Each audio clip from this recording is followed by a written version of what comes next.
Baik, Assalamualaikum warahmatullahi wabarakatuh. Perkenalkan, nama saya Zamzam Nur Badur Tamam dengan NIM 20410101072. Dalam pertemuan kali ini kami akan menjelaskan tentang keutamaan belajar, mengajarkan, membaca, dan juga adab ketika membaca Al-Quran. Keutamaan dalam belajar Al-Quran ini disebutkan dalam kitab Ihya Ulumuddin karangan Imam Al-Ghazali, bahwasanya belajar dan membaca Al-Quran adalah aktivitas mulia yang menghidupkan lahir batin, menjaga hati, serta menjadi syafaat di hari kiamat. Al-Quran merupakan kalam Allah yang memiliki keajaiban tak terbatas, diantaranya membersihkan hati dan penenang bagi jiwa kita, sebagai salah satu mukjizat yang memiliki keajaiban tak terbatas, menjadi dasar hukum kita dalam melaksanakan kegiatan kita sehari-hari, sebagai petunjuk agar kita selalu diberi hidayah dan juga kelak mendapat syafaat Nabi Muhammad SAW. Dan juga ketika kita membacanya, itu juga termasuk dihitung ibadah dan berlipat pahala. Imam Al-Ghazali juga menekankan bahwa saat mempelajari Al-Quran sebaik-baiknya dalam keadaan suci, penuh tata krama, sopan, dan berusaha memahami maknanya agar berkesan di hati. Maka dari itu kami dapat mengambil kesimpulan bahwasanya membaca Al-Quran bukan hanya sekedar aktivitas ibadah lisan, melainkan proses penyucian dan penghidupan hati yang membawa ketenangan jiwa serta peningkatan derajat manusia, karena Al-Quran ini sebagai kalam Allah yang memiliki keajaiban lahir dan batin yang tidak akan pernah habis dan hanya dapat dirasakan secara mendalam oleh hati yang bersih dan penuh adab. Orang yang mempelajari serta mengajarkannya termasuk golongan yang terbaik, memperoleh pahala berlipat ganda serta mendapat syafaat di hari kiamat. Oleh karena itu, mempelajari Al-Quran harus dilakukan dengan kesucian, penghormatan, dan pemahaman yang sungguh-sungguh agar nilai-nilainya benar-benar meresap dan menghidupkan lahir batin kita sampai kelak kita meninggal nanti.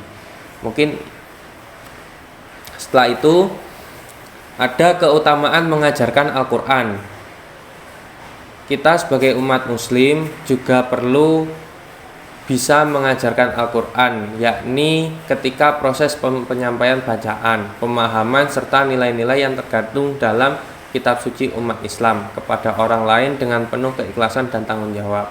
Aktivitas ini tidak hanya sebatas mengajarkan cara membaca atau yang kita biasa sebut dengan ilmu tajwid dan makhraj, tetapi juga membimbing dalam memahami makna, mengamalkan isi kandungannya, serta menanamkan adab terhadap Al-Quran dengan penuh semangat.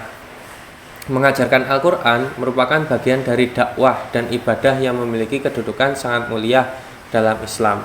Dalam kitab Ihya Ulumuddin karangan Imam Al-Ghazali, beliau menjelaskan bahwa mengajarkan Al-Quran adalah amal yang paling utama karena berkaitan langsung dengan kalam Allah. Guru Al-Quran menjadi perantara sampainya cahaya hidayah kepada manusia. Ia tidak hanya mengajarkan bacaan, tetapi juga membentuk hati dan akhlak. Pahalanya terus mengalir selama ilmu tersebut diamalkan oleh muridnya. Mengajarkan Al-Quran adalah ibadah yang sangat mulia karena berkaitan langsung dengan kalam Allah dan menjadi sarana penyebaran hidayah. Para ulama sepakat bahwa mengajar Al-Quran memiliki kedudukan tinggi, pahala yang terus mengalir, serta peran besar dalam menjaga kemurnian dan keberlangsungan ajaran Islam. Yang selanjutnya, keutamaan membaca Al-Quran. Dalam membaca Al-Quran, ada beberapa cara ketika kita membaca. Keutamaan membaca Al-Quran. Membaca Al-Quran adalah aktivitas melafalkan kalam Allah dengan tartil, penuh adab, serta disertai upaya memahami dan menghayati maknanya. Kegiatan ini bukan sekedar membaca teks, tetapi merupakan ibadah yang melibatkan lisan, akal, dan hati sekaligus. Dalam Islam, membaca Al-Quran dipandang sebagai sarana mendekatkan diri kepada Allah, membersihkan jiwa, serta menumbuhkan ketenangan batin. Setiap huruf yang dibaca bernilai pahala dan semakin dalam pemahaman serta kekhusyuan seseorang, semakin besar pula dampak spiritual yang dirasakan dalam kehidupannya.